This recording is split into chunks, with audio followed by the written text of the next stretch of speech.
여러분 반갑습니다. 행복한 저녁 즐거운 라디오의 박세주입니다. 지금 여러분이 지고 있는 짐 무겁습니까?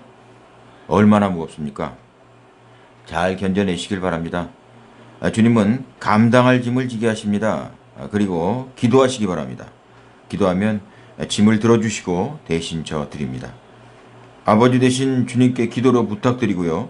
어떻게 우리의 짐을 가져가실지는 한번 기대를 해보자고요. 첫 찬양 보내드립니다. 내 짐이 무겁고 힘이 드냐.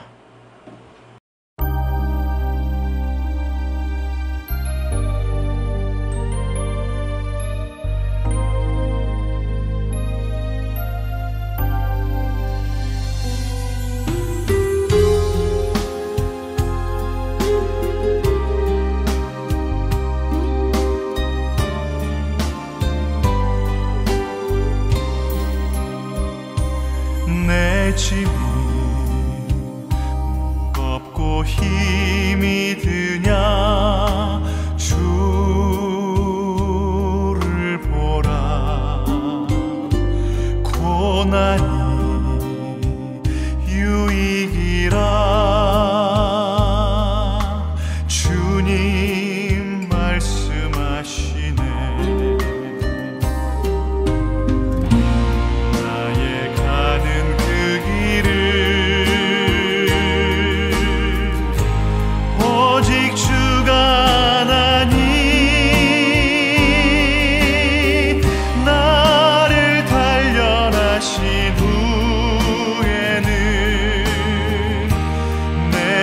정금같이 나오리. 오늘의 아픔은 내일의 소망이요. 쓰라린 아픔 뒤에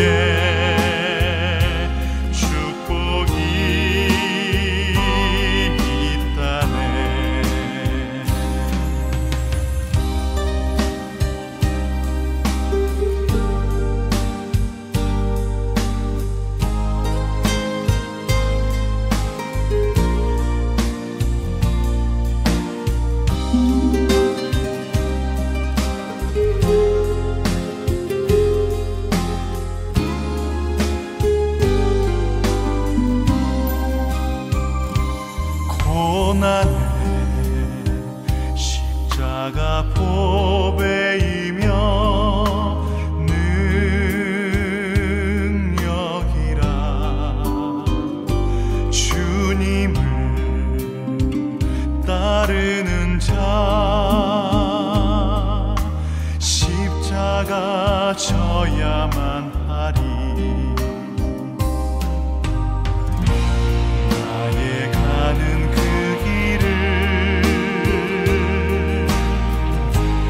오직 주가 나니 나를 단련하신 후에는 내가 정금같이 나오리. 좁은 길 가는 자 생명길 영광의 길 십자가 지인 후에 면류관 있으리. 십자가 지인 후에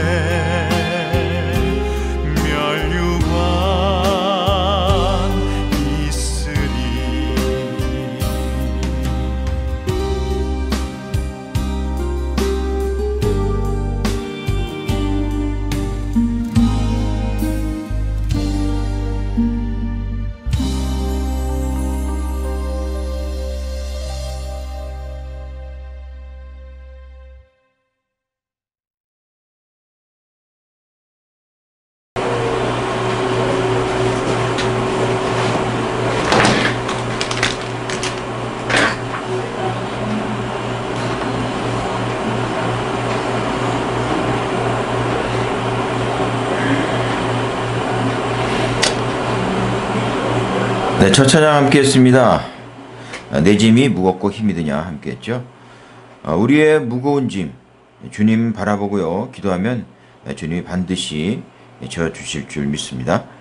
네, 지금 여러분께서는 필리핀 한인 기독교 방송 굿라디오에서 보내드리고 있는 행복한 저녁 즐거운 라디오 듣고 계십니다. 네, 여기는 필리핀 마닐라입니다. AM 라디오로 청취하실 수 있죠. AM 주파수 1494입니다. 라디오 특히 차에 계신 분들 라디오 1494 주파수 맞춰보시면 저희 방송 함께 하실 수 있습니다. 또 유튜브 굿라디오로 한글로 검색을 하시면 실시간 생방송도 들으실 수 있고 또 지난 방송도 함께 보실 수가 있겠습니다. 주위 분들에게 함께 알리셔서 은혜 받는 시간 됐으면 좋겠습니다.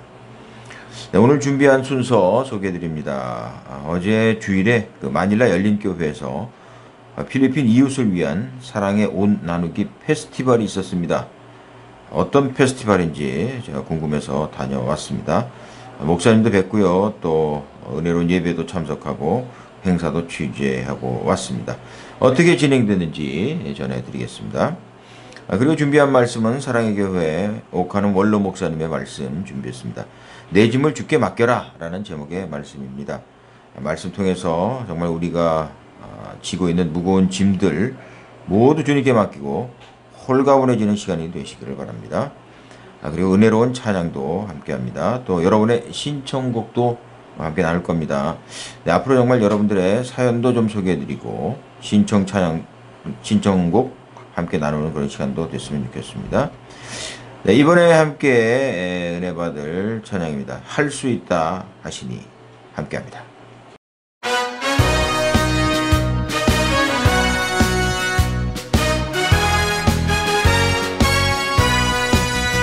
할 수 있다 하시니는 나의 능력 주하나니 의심 말라 하시고 물결 위를 걸라 하시네.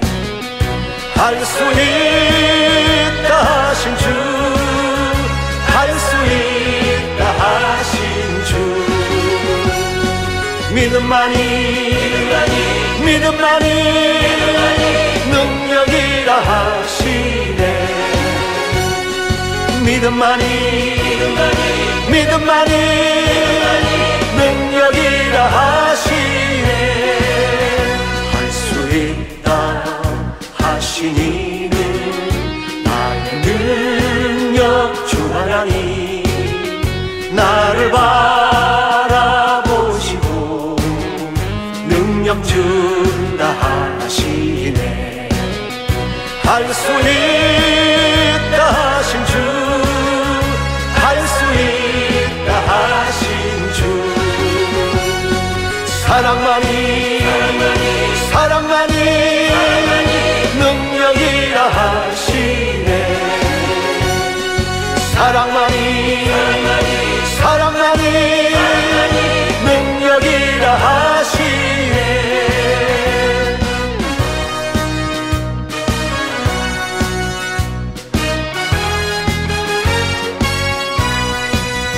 할 수 있다 하시니는 나의 능력 주하나니 주저 말라 하시고 십자가를 지라 하시네.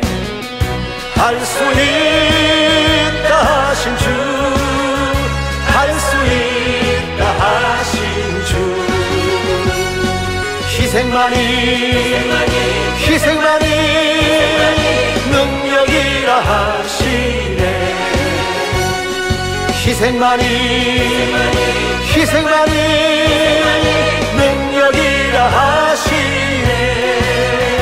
할 수 있다 하시니는 나의 능력 주하나니 낙심 말라 하시고 기도하라 하시네. 할 수 있다 하신 주, 할 수 있다 하신 주, 기도만이 능력이라 하시네. 기도만이 능력이라 하시네. 능력이라 하시네.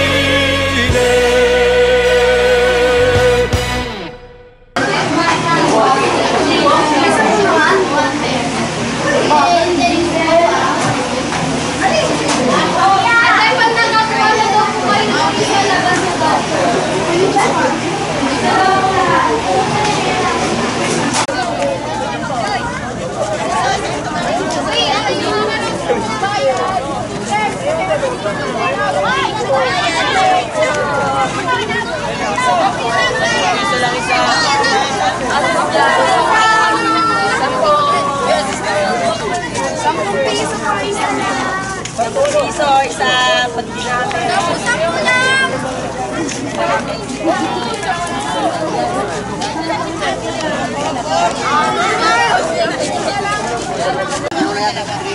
Kahit na yun.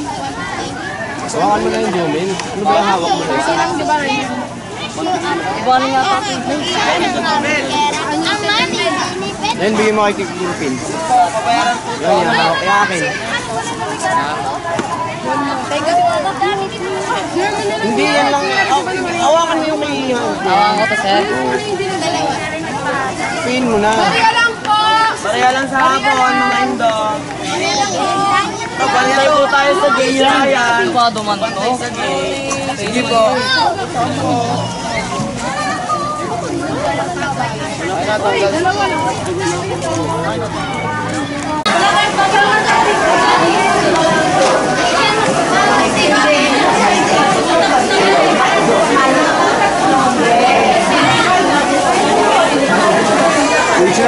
하는 찬양 시간입니다. 오늘은 아주 정말 귀한 교회에 찾아왔는데요.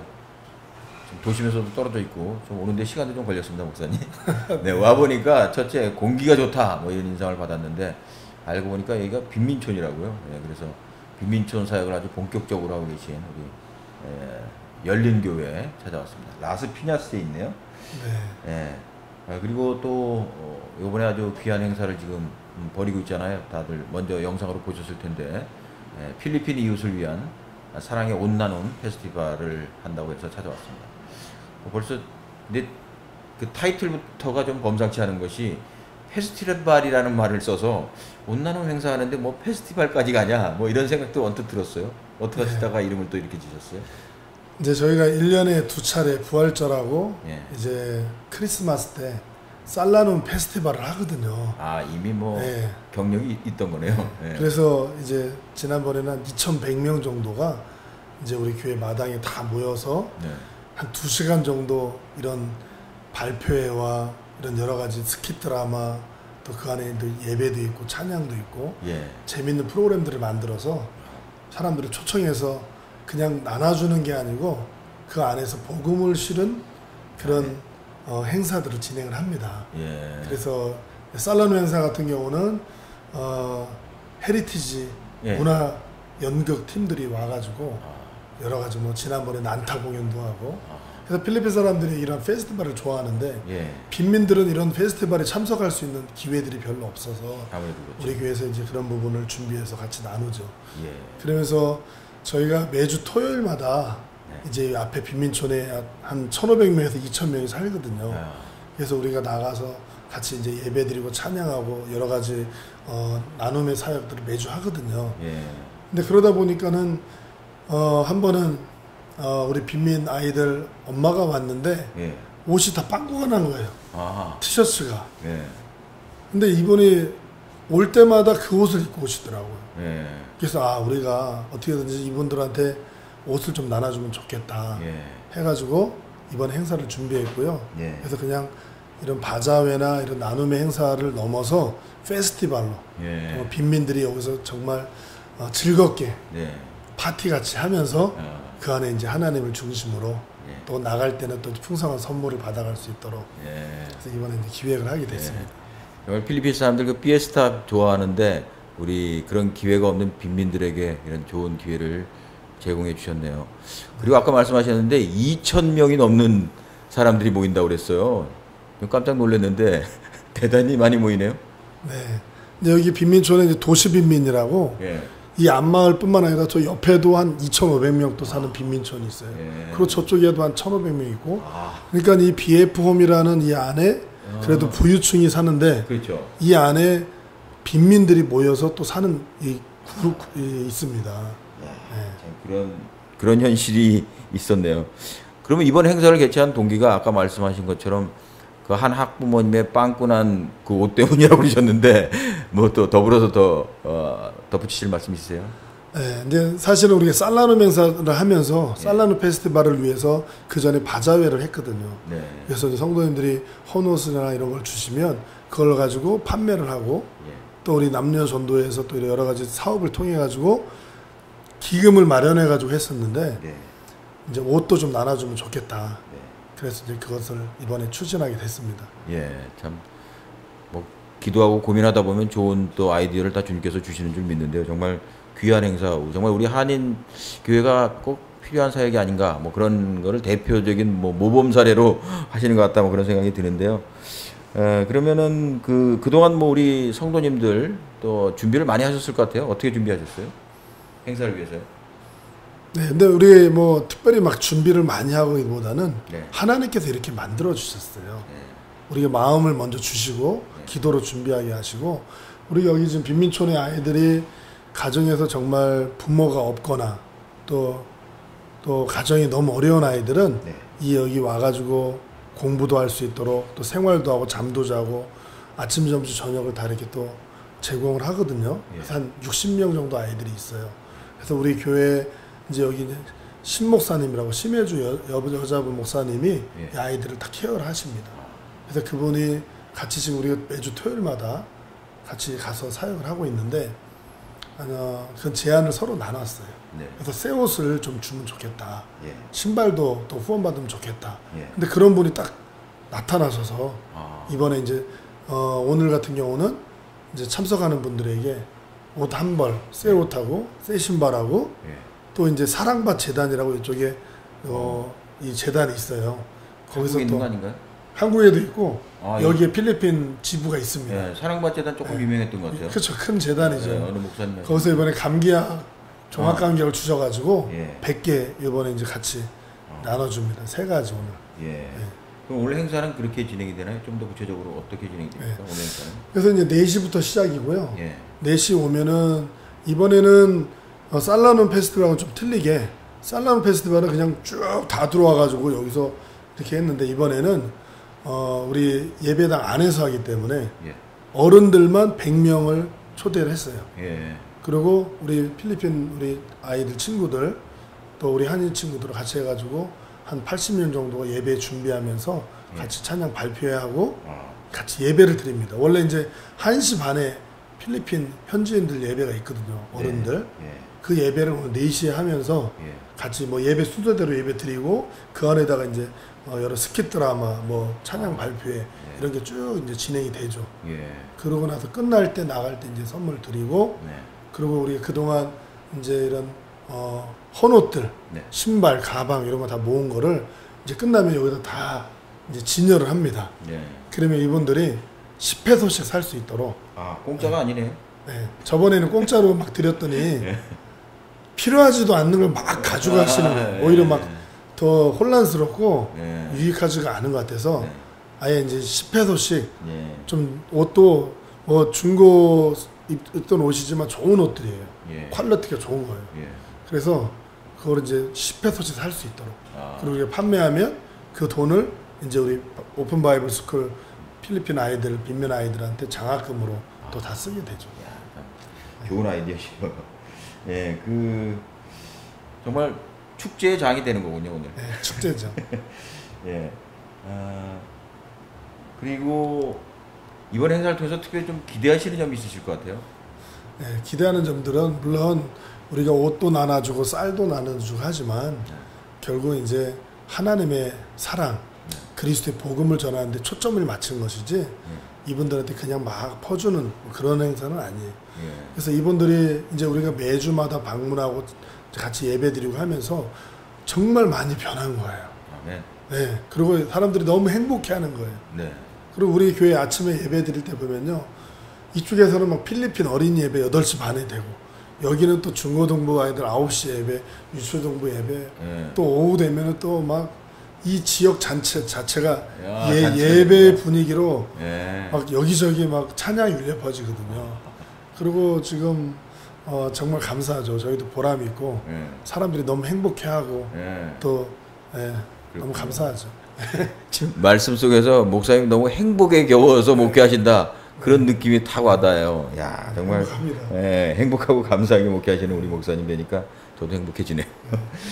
예, 그러면은 그 이 행복한 교회, 열린 교회 뭐 아시는 분들은 다 아시겠지만 잘 모르시는 분들 많이 계실 것 같은데 좀 소개를 해주시죠. 네, 열린교회가 이 필리핀 특별히 이 BF 홈스 예. 파라나케 라스피냐스 지역에 세워진 지가 올해 14년 차가 되었어요. 아, 너무 됐네. 근데 이제 계속 교회가 어려워가지고 교회가 없어질 뻔하다가 다시 또 살아나고 그러게. 몇 번 이렇게 됐어요. 예. 그래서 우리 교회 제가 5대 목사입니다. 네. 5번째예요. 예. 저는 이제 우리 교회 온 지 이제 3년 정도 돼가거든요. 아, 예. 네. 근데 그때도 우리 교회가 너무 힘들고 어려웠는데 물론 교민사회 전체가 힘들었으니까요. 예. 그래서 이제 필리핀에 있는 교회들이 보면 좀 안타까운 게 좀 작은 교회들이 예. 오래 가지 못하고 여러 가지 어려움들 때문에 또 없어지고 또 다른 교회 생기고 이런 부분들이 안타깝더라고요. 예. 그래서 우리 교회도 그런 과정들을 겪었고요. 아직도 뭐 어려운 부분들은 많이 있지만 예. 그래도 이렇게 이제 여기에 자리를 잡고 지금 계속해서 부흥하고 있습니다. 예, 목사님께서 또 주님께서 하여튼 목사님 통해서 큰 일을 하시는 것 같아요. 기대를 해보겠습니다. 네, 이 시간이 원래 그 함께 좋아하는 찬양 나누는 시간이거든요. 그래서 목사님 나누고 싶으신 찬양이 있으실 것 같아요. 또 나눌 말씀은 많지만 이 찬양 좀 알았으면 좋겠어요. 어떤 찬양 좋아하십니까? 저희가 이제 2019년 하반기를 시작하면서 네. 우리 교회를 위해서 기도하자. 부흥을 위해서 기도하자. 나부터 부흥하고 가정이 부흥되고 교회가 부흥되고 나라가 부흥되면 좋겠다. 그래서 이제 하반기 7월 달부터 우리가 계속 부흥을 위해서 기도해요. 네. 금요일도 기도하고 뭐 기도하는데 이번에 부흥 찬양을 한 달 동안 정한 찬양이 뭐냐면 주의 나라가 임할 때 예. 예수전도단의 임영진 간사 예. 작사 작곡한 한 소절만 불러주시죠. 제 목이 오늘 좀 안 좋은데 주의 나라가 임할 때 하나님 임재하실 때 아멘. 네, 이 찬양. 네, 주의 나라가 임재해야죠. 네. 네, 네, 이 찬양. 이 찬양 신청하도록 네. 하겠습니다. 네, 이 찬양 함께 나누면서 인사드리겠습니다. 다음에 또 많은 시간 할애해서 또 만나뵙죠. 목사님 네. 오늘 말씀 고맙습니다. 네, 감사합니다. 네, 좋아하는 찬양. 오늘은 열린교회 이정철 목사님 만나서 함께했습니다.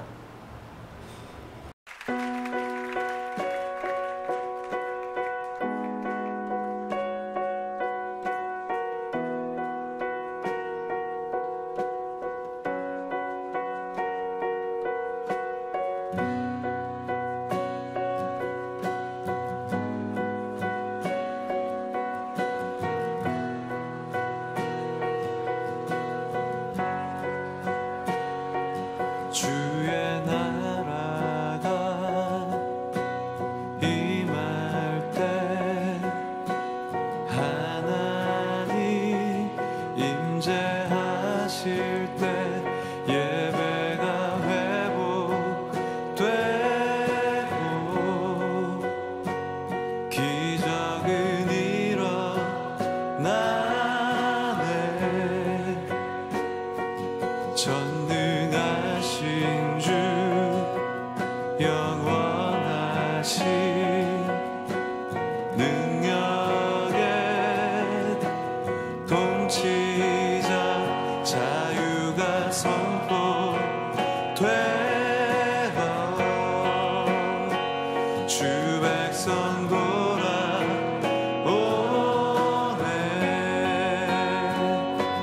하나님 나라 임하소서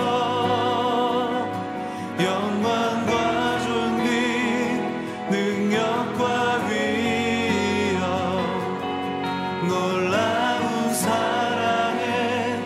기적의 하나님 지금 이곳에 오소서.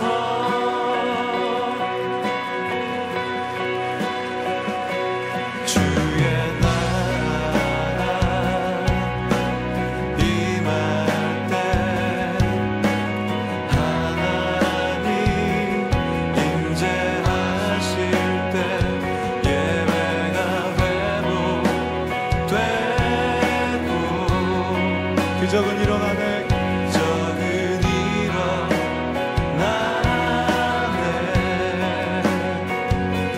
전능하신 주 영원하신 능력의 통치자 자유가 선포되어 주 백성 돌아오네. 하나님 나라 임하소서. 영광과 존귀 능력과 위엄 놀라운 사랑의 기적의 하나님 지금 이곳에 오소서. 하나님 나라 임하소서. 영광과 존귀 능력과 위엄 놀라운 사랑의 기적의 하나님 지금 이곳에 오소서.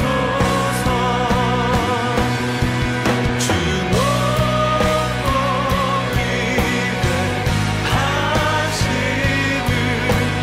크게 외쳐 선포하네. 만왕의 왕 주 하나님 지금 오소서. 주 높고 위대하심을 크게 외쳐 선포하네. 만왕의 왕 주 하나님 지금 오소서. 주 높고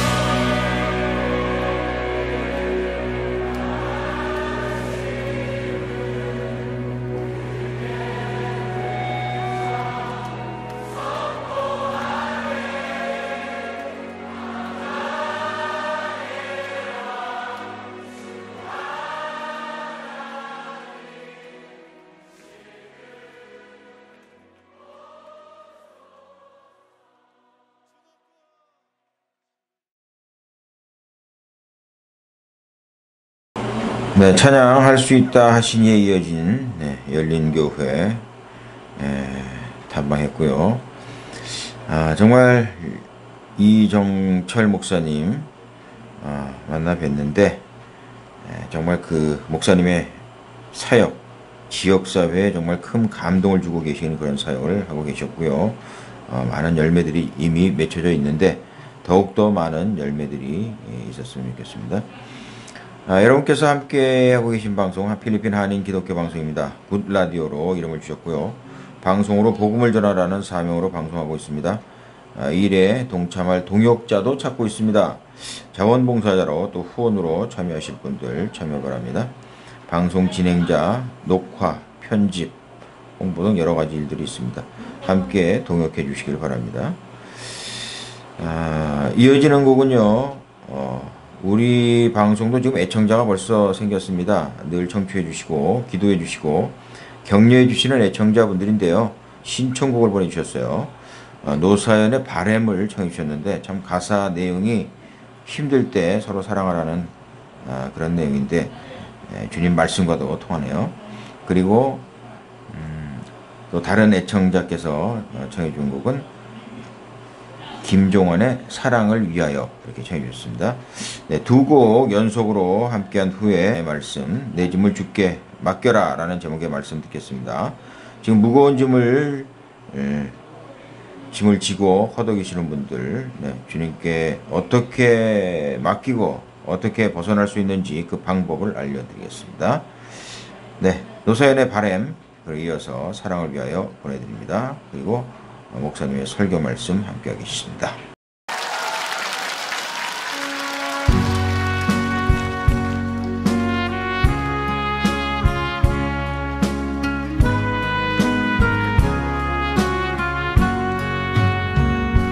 내 손에 잡은 것이 많아서 손이 아픕니다. 등에 짊어진 삶의 무게가 온몸을 아프게 하고 매일 해결해야 할 일들 내 시간도 없이 살다가 평생 바쁘게 걸어왔으니 다리도 아픕니다. 내가 힘들고 외로워질 때 내 얘기 조금만 들어준다면 어느 날 갑자기 세월의 한복판에 덩그러니 혼자 있진 않겠죠. 큰 것도 아니고 아주 작은 한마디 지친 나를 안아주면서 사랑한다, 정말 사랑한다는 그 말을 해준다면 나는 사막을 걷는다 해도 꽃길이라 생각할 겁니다. 우리 늙어가는 것이 아니라 조금씩 익어가는 겁니다.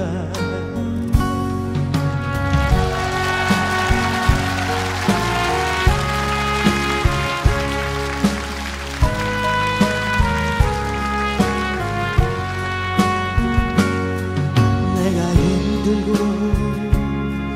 외로워질 때 내 얘기 조금만 들어준다면 어느 날 갑자기 세월의 한복판에 덩그러니 혼자 있진 않겠죠. 큰 것도 아니고 아주 작은 한마디 지친 나를 안아주면서 사랑한다,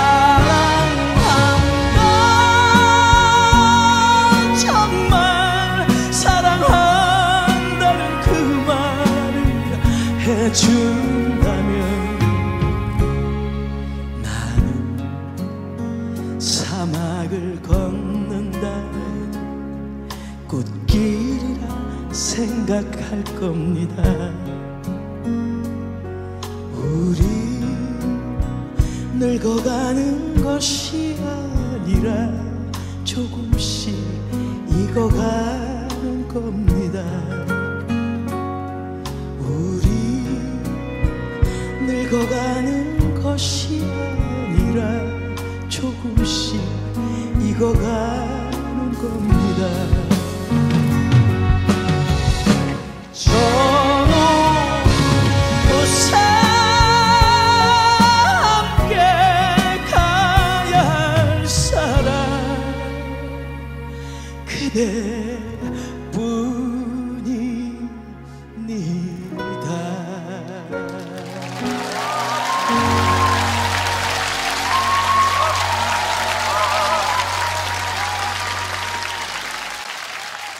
감사합니다.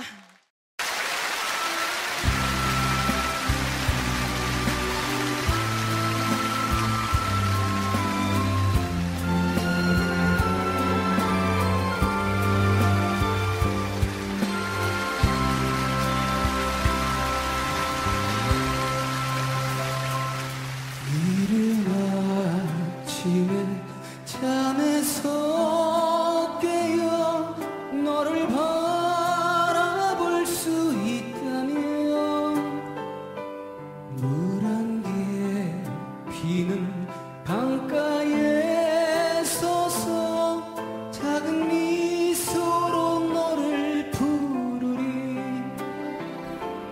하루를 살아도 행복할 수 있다면 나는 그 길을 택하고 싶다 세상이 우리를 힘들게 하여도 우리 둘은 변하지 않아 너를 사랑하기에 저 하늘 끝에 마지막 나는 진실 하나로 오래 두어도 진정 변하지 않는 사랑으로 남게 해줘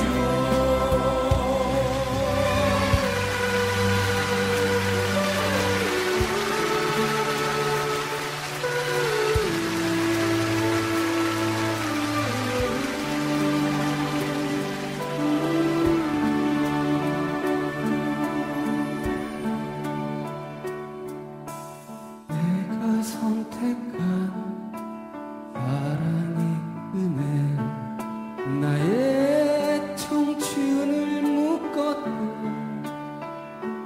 당신께 드려야 할 손에 꼭 쥔 사랑을 이제서야 보낸다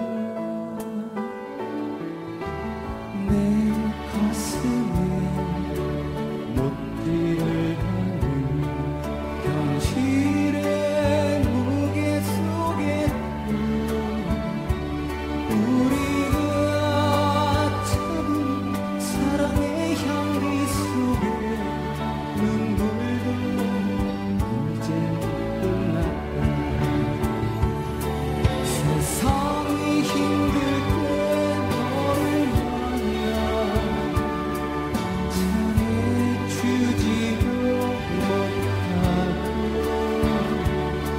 사는 게 바빠서 바람 봉투 고맙다는 말도 못했다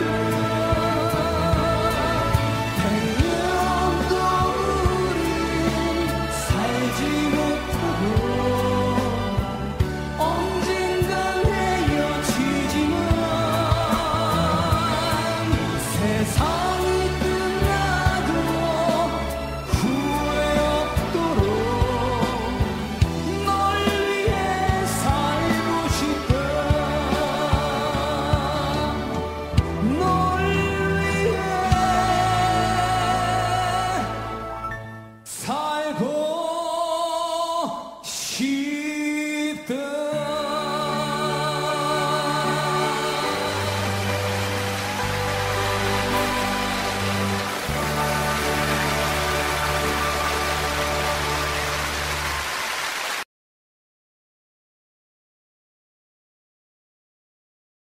할렐루야. 참 좋고 복된 날을 주신 우리 하나님께 영광을 돌립니다. 사자성어 중에 고성방가라는 사자성어가 있습니다. 고성방가. 술에 취해서 거리에서 큰 소리를 지르거나 노래를 부르는 행위를 우리는 고성방가라고 합니다. 한 TV쇼 프로그램에서 초등학교 1학년 아이들을 대상으로 퀴즈를 내었습니다. 문제는 이러하였습니다. 술에 취해서 거리에서 큰 소리를 지르며 노래를 부르는 것을 네 글자로 무엇이라고 할까요? 힌트. 마지막 글자가 가짜로 끝납니다. 그랬더니 아이들이 답을 썼습니다. 근데 그 중에서 몇 가지 답은 참 우리를 웃게 만듭니다. 어떤 아이는 고음 불가 이렇게 썼습니다. 또 이럴 수가, 미친 건가? 마지막 답은 참 과간입니다. 아빠인가? 고성방가 하는 사람들이 간혹 보입니다. 그 사람들을 보면서 왜 저렇게 살까 하는 생각도 들지만 한편으로 인생의 무게가 얼마나 힘들면 또 저렇게 할까 하면서 안쓰러운 마음이 들기도 합니다.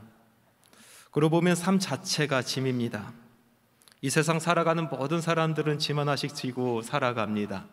크리스찬도 예외가 아닙니다. 결혼을 하고 아이를 낳고 가족을 꾸려가면서 짐이 하나씩 더 늘어갑니다.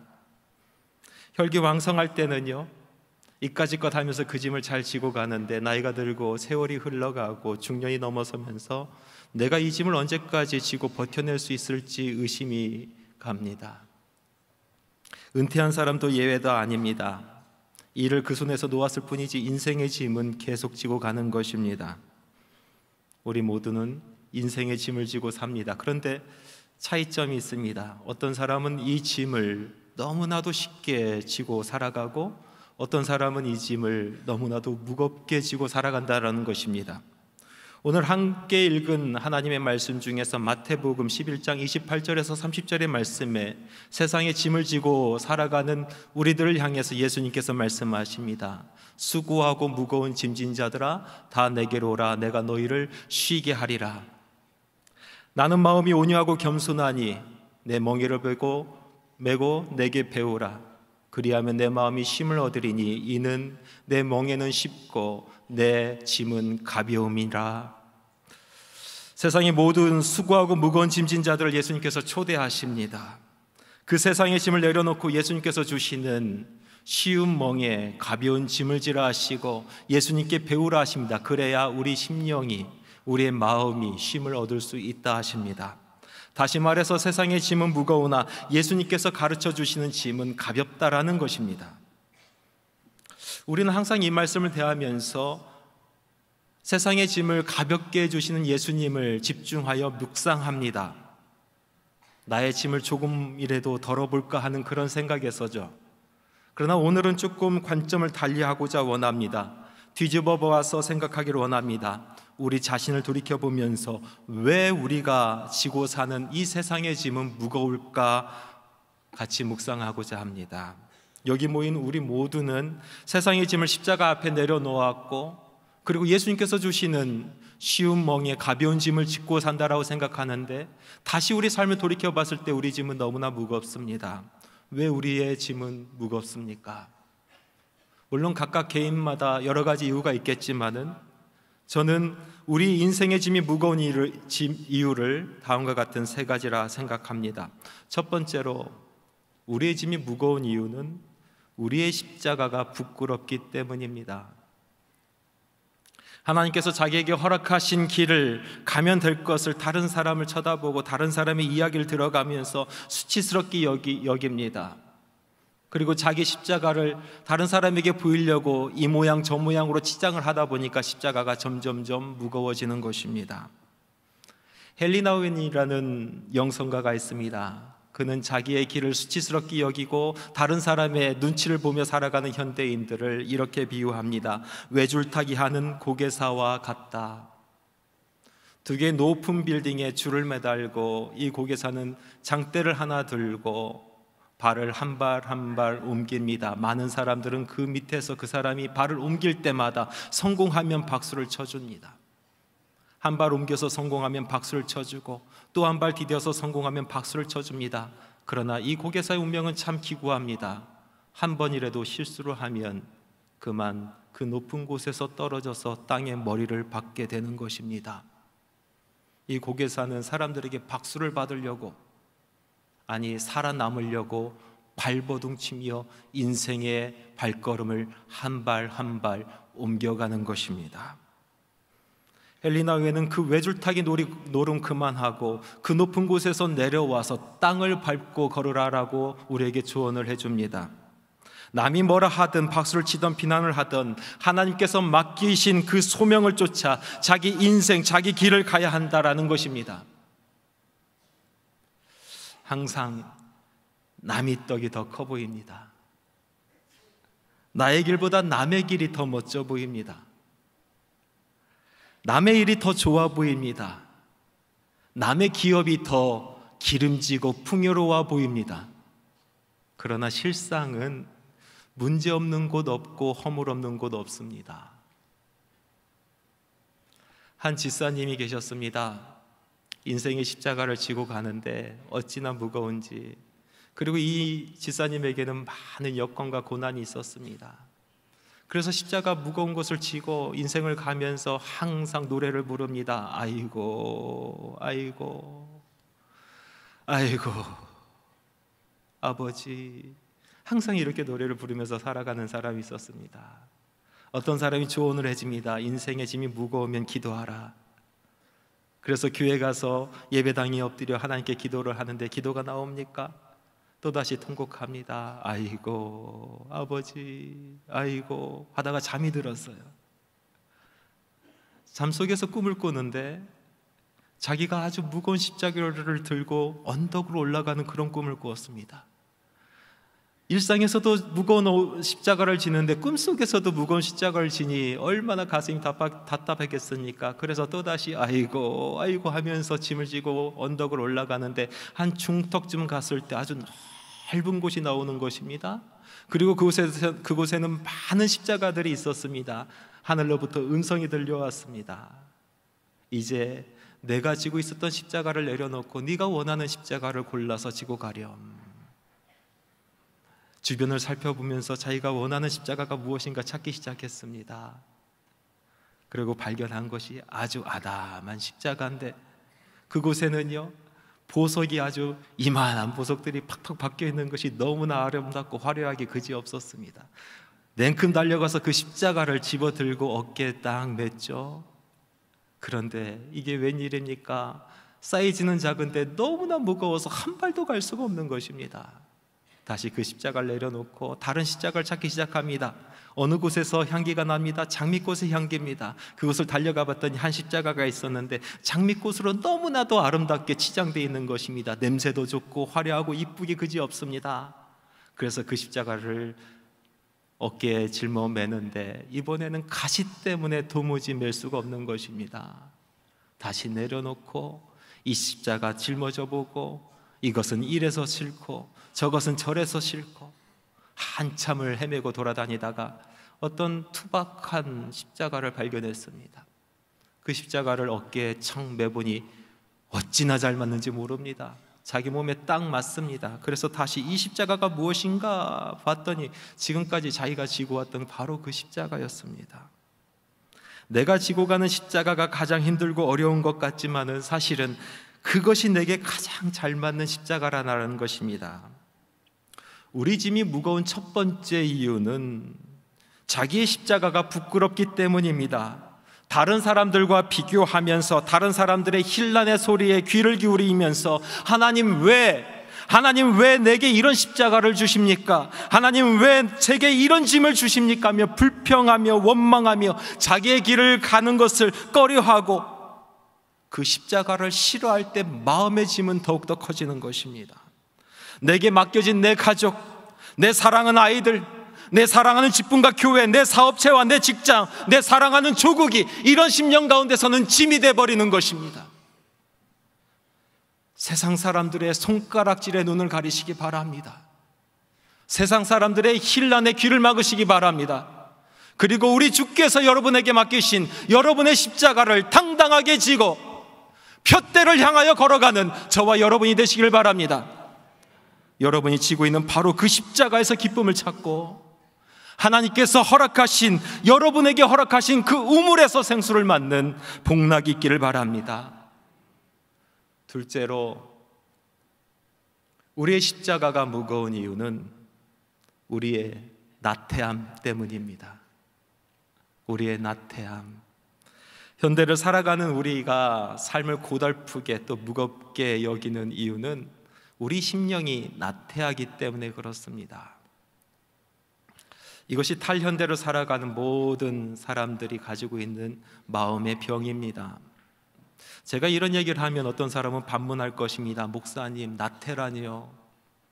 제가 얼마나 바쁘게 살아가는데요. 아침 일찍 일어나서 저녁 늦게까지 일을 합니다. 집에 돌아와서는 다음날 일할 것을 준비합니다. 주일날은 쉴 수가 없습니다. 직분을 맡아서 이것저것 준비하고 해야 됩니다. 내 삶 가운데선 나태를 정말로 볼 수가 없는데 나태라니요? 이런 질문을 하시는 분이 있을 것입니다. 이해합니다. 그렇지만 우리가 나태라는 것을 다시 한번 알 때 우리는 그 뜻을 이해할 수 있을 것입니다. 나태함이라는 것은 기독교 전통 가운데 7가지 큰 죄악 중에서 한 가지 죄악입니다. 4세기 수도사 에바그리우스가 이 나태를 어떤 게으른 태도로 보지 않고 우리를 무력하게 하는 영혼의 병이다라고 명명하였습니다.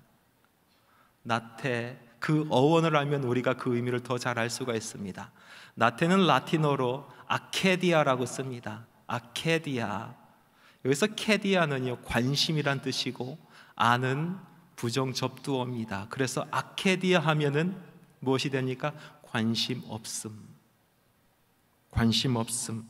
그러니까 나태의 뜻은 그냥 게으르고 참 많이 자는 것이 아니라 하는 일에 대해서 흥미가 없고 관심이 없는 심령의 상태를 가르치는 것입니다. 내가 하는 일에 대해서 관심도 없고 흥미도 없는 상태, 그것이 바로 나태라는 것입니다. 흥미와 관심이 없으니 당연히 열정도 없습니다. 마지못해 그 일을 하게 되니 자신이 지고 있는 멍에는 쉽지 않고 무거울 뿐입니다. 누가복음 15장에 보면 탕자의 비유가 나옵니다. 그러나 이 탕자의 비유는 그 내용을 읽어봤을 때 잃어버린 두 아들의 비유라고 이야기하는 것이 더 맞습니다. 사실 비유 속에서 아버지는 두 아들 다 잊어버렸습니다. 한 아들은 집을 나가서 잊어버리고 한 아들은 집에 있었으나 잊어버렸습니다. 둘 중에서 영적인 상태가 더 심각한 사람이 누군가 따져봤을 때 저는 단연코 첫째 아들이라고 이야기하고 싶습니다. 둘째 아들은 집을 나갔다가 다시 회개하고 돌아와서 아버지 품으로 돌아왔는데 이 첫째 아들은 집에 있었음에도 불구하고 아버지 품을 떠나 살아가고 있습니다. 그리고 뷰의 말씀에서 보면 이 첫째 아들이 나중에 아버지 품으로 돌아와서 아버지의 그 기쁨과 잔치에 참여했는지 기록하고 있지 않습니다. 집에 있으면서도 아버지의 품을 떠나 살고 있었던 첫째 아들, 그를 정확하게 묘사하고 설명하는 말씀은 15장 29절에 있는 말씀입니다. 지나갔던 동생을 아버지께서 환대합니다. 송아지를 잡고 큰 잔치를 배설하고 사람들을 초대합니다. 밭에서 그날도 일을 하고 돌아온 첫째는 집안에 잔치가 벌어진 것을 보고 많이 불쾌하고 원통해하였습니다. 그리고 그동안 숨겨 있었던 자기의 속마음을 아버지께 토로하고 보이고 이야기하며 있습니다. 그 말씀을 보면 내가 여러 해 아버지를 섬겨 명을 어기었거늘 내게는 염소 새끼라도 주어 나와 내 멋으로 즐기게 하신 일이 없더니 아버지의 살림을 창녀들과 함께 삼켜버린 이 아들이 돌아오매 이를 위하여 송아지를 잡으셨나이까. 자기는 아주 오랫동안 아버지 집에서 아버지의 명을 어기지 아니하고 종처럼 일했다라는 것입니다. 스스로 아버지 집에서 아들로 살아가고 아들의 자격으로 일을 했다는 것이 아니라 아버지 집에서 종처럼 살아갔고 아버지 집에서 종처럼 일을 했다라는 것이죠. 그것도 여러 해 동안 죽도록 섬기며 일했다라는 것이죠.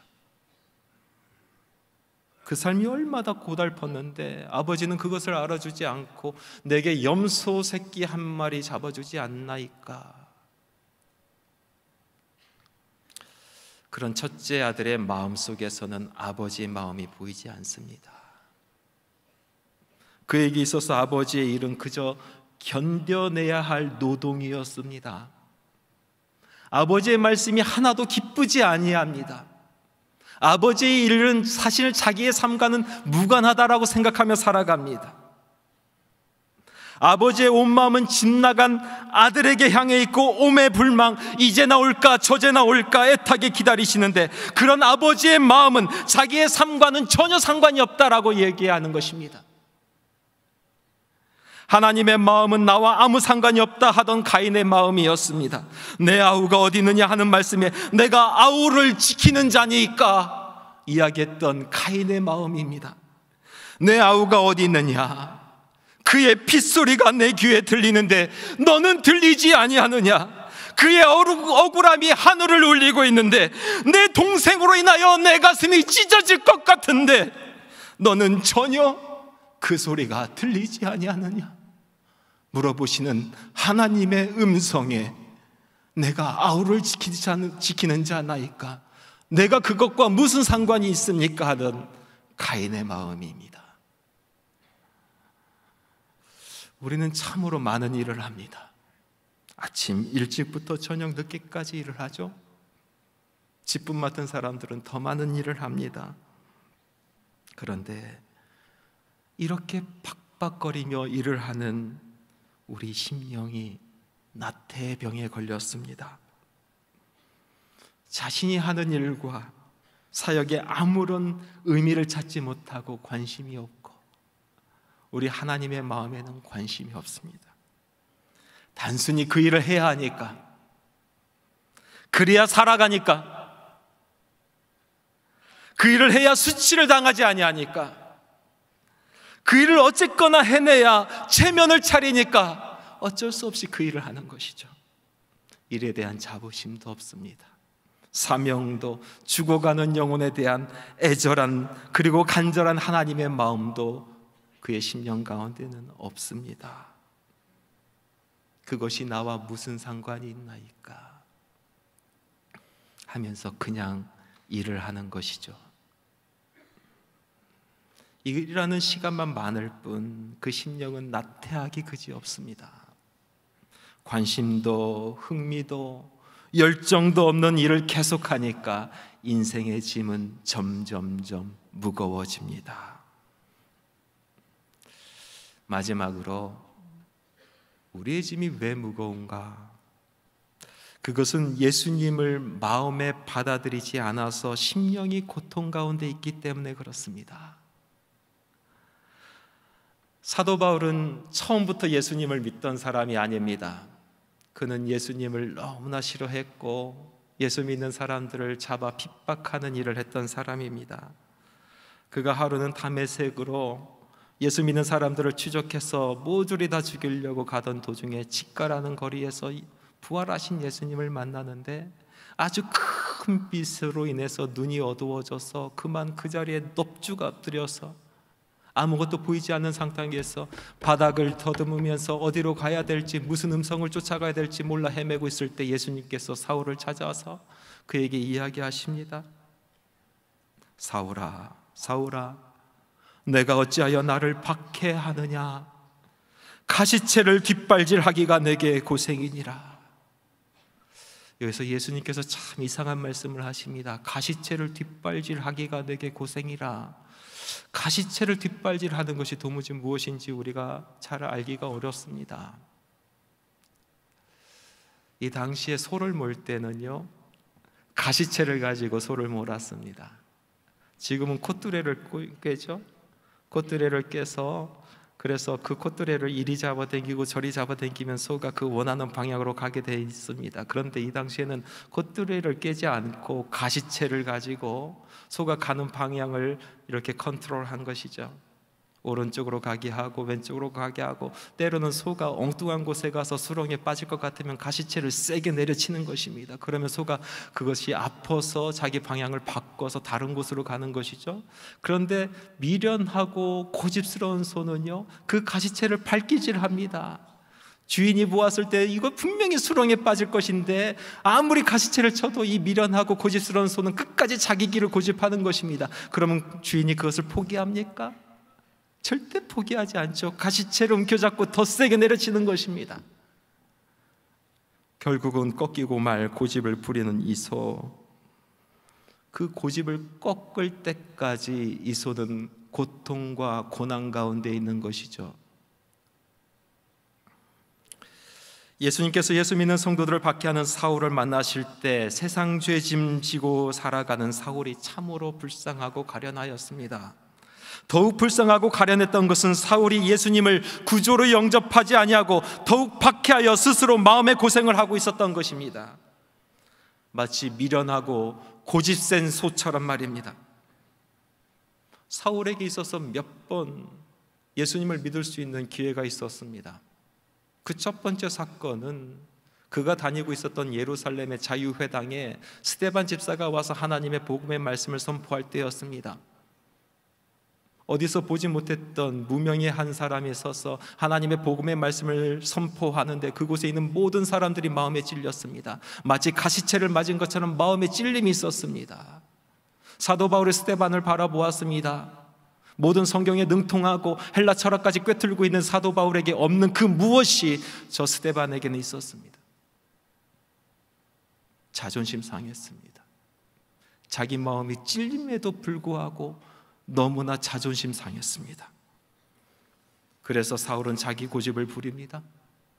오히려 더 악한 마음을 품고 사람들을 선동해서 스데반 집사를 돌에 쳐 죽게 만듭니다. 그런데 이게 웬일입니까? 돌에 맞아 죽어가는 스데반 집사, 끝까지 복음의 말씀을 선포하고 죽어가면서 하늘을 바라보며 평안한 웃음을 띠고 죽어가는 것입니다. 그 모습을 보고 이 사울은 마음에 찔림이 있었습니다. 가시채로 맞이는 찔림이 있었어요.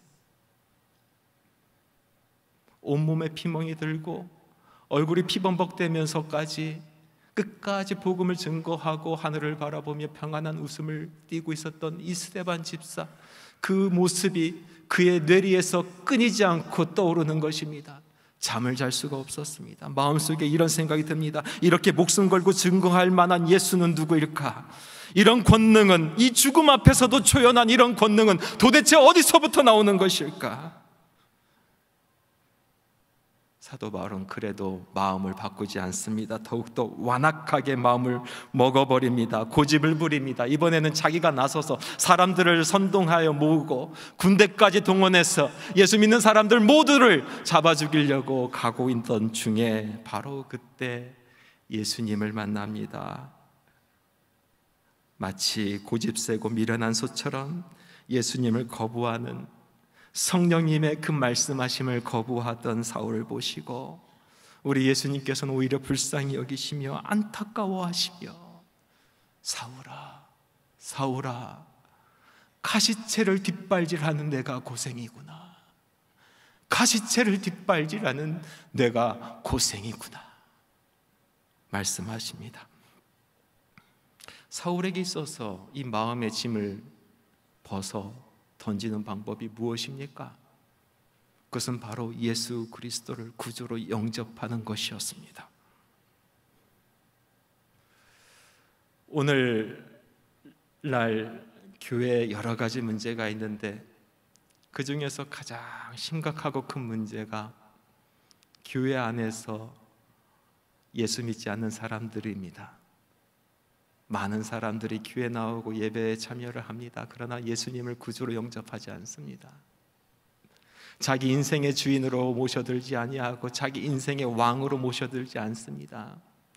자기 인생을 끝까지 고집하면 내가 어떻게 뭔가를 해보려고 끝까지 고집해봅니다.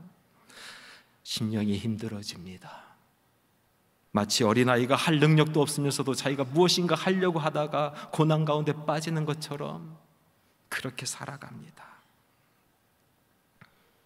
여기 오신 모든 분들은 우리 주님의 영이 함께 하시는 분이십니다.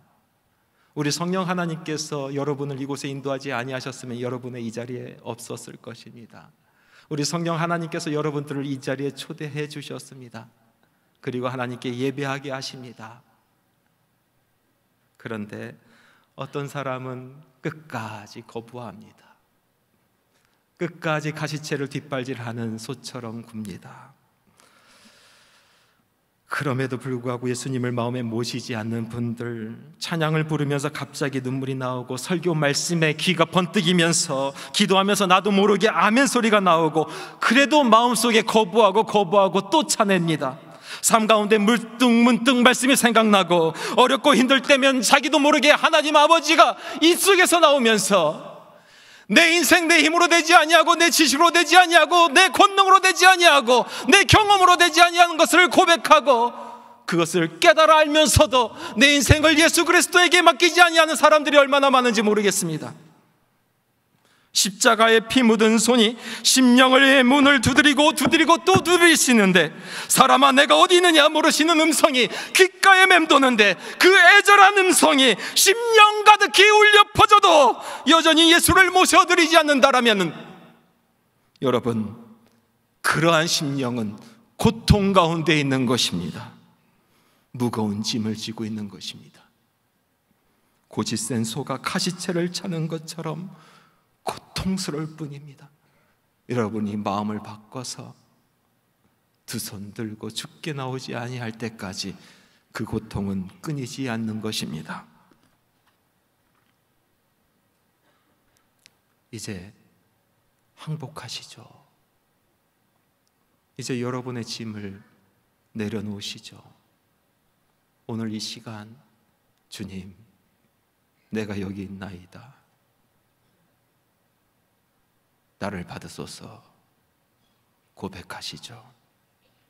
볼지어다 내가 문 밖에 서서 두드리노니 누구든지 내 음성을 듣고 문을 열면 내가 그에게로 들어가 그와 더불어 먹고 그는 나와 더불어 먹으리라. 말씀을 맺겠습니다. 우리 모두는 인생의 짐을 지고 살아갑니다. 짐을 지지 않고 살아갈 수는 없습니다. 왜냐하면 인생 그 자체가 짐이기 때문에 그렇습니다. 오늘 우리 짐이 왜 무거운지 같이 말씀을 나눴습니다. 가만히 보니까 우리 짐이 무거운 것은 그 짐이 문제가 아니라 우리 심령이 문제였습니다. 우리 심령이 병들어 있기 때문에 우리 짐이 무거운 것입니다. 자신의 십자가가 부끄러운 사람의 짐, 그것은 무거울 수밖에 없죠. 아무런 관심과 열정 없이 지는 짐 또한 무거울 수밖에 없습니다.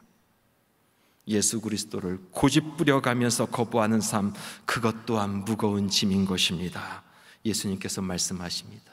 수고하고 무거운 짐진 자들아 다 내게로 오라.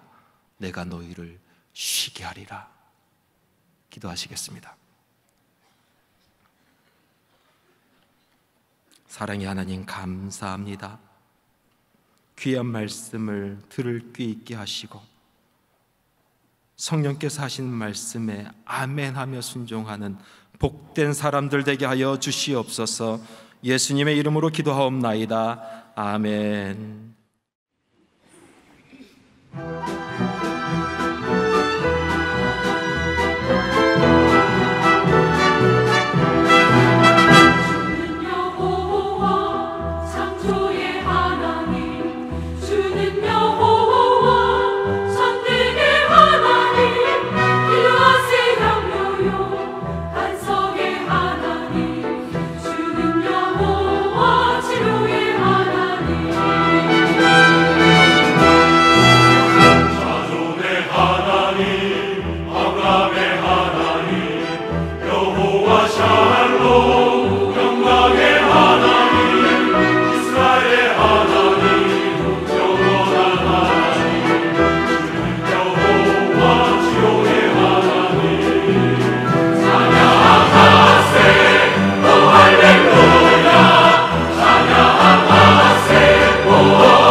목사님의 말씀에 이은 찬양, 주는 여호와 함께했습니다. 우리들이 지고 있는 여러 가지 짐들, 어떠한 짐들이라도 주님은 맡기라고 하셨습니다. 이 짐을 견디다 못해 쓰러지는 분들이 한 분도 없어야 됩니다. 정말 이 짐 때문에 스스로 생명도 버리는 그런 분들도 계신데요. 이런 짐들에 우리가 굴복되어서는 안 되겠습니다. 우리 아버지이신 주님께서 말씀하고 계십니다. 나한테 말하고 나한테 맡기라고요. 주님께 무거워요 이렇게 말씀을 드리고요. 아버지께서는 맡아주실 줄 믿습니다. 그래서 우리가 승리했으면 좋겠습니다. 또한 아버지께서는 기쁘게 받아주실 겁니다. 그런데 그 말씀들을 기도를 통해서 말씀드려야 한다는 것도 잊지 마시고요. 기도하는 우리 그 시간도 늘려가고 기도하는 그런 삶을 살아보시기를 바라면서 오늘 순서는 여기서 마치겠습니다. 모든 짐들을 주님께 맡겨버리시길 바랍니다. 저는 박세주였습니다. 끝곡 나의 힘이 되신 여호와여 함께 하면서 인사드립니다. 고맙습니다.